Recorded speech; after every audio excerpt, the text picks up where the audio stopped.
Before precise language, early humans communicated with grunts, whistles, and frantic hand waving.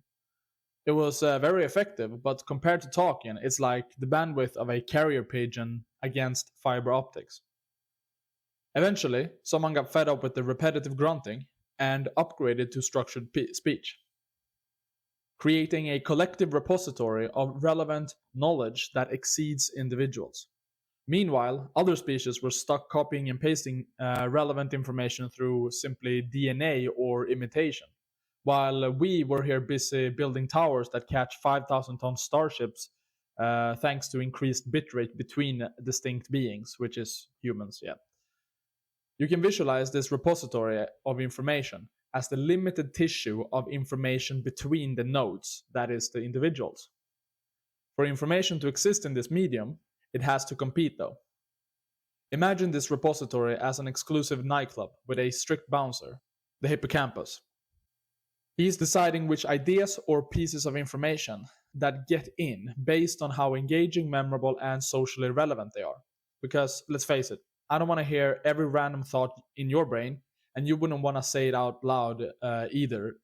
So, yeah, not me at least. So, with limitations on a system, only the best ideas get into the club of human collective information, while the irrelevant ones are left outside. The equivalent of not being repeated through millennia through storytelling. So, limitation breeds competition, enabling natural selection, the very essence of the arrow of evolution. Got it? Or has TikTok melted our collective brain already? Maybe. Let's hope not. But just in case, let's recap. A finite information space that competes for a limited resource, in this case, attention and relevance, which is exactly the same component of natural selection, in the regular sense of the word. It must prioritize and encode only the most relevant patterns due to its finite capacity of representation.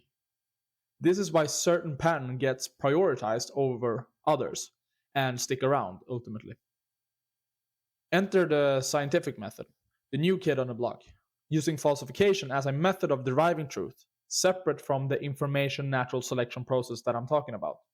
Actually, falsification does use natural selection as a process of deriving truth, but is missing one crucial part to accurately elevate relevant patterns, or would you now call it letting them stay in the club? Yeah. And that is iteration count.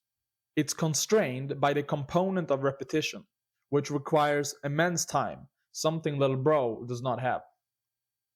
For instance, the hypothalamus, which regulates basic needs and motivates through positive emotion, compels us to slay the dragon, so to speak, rescuing the princess and claiming the gold.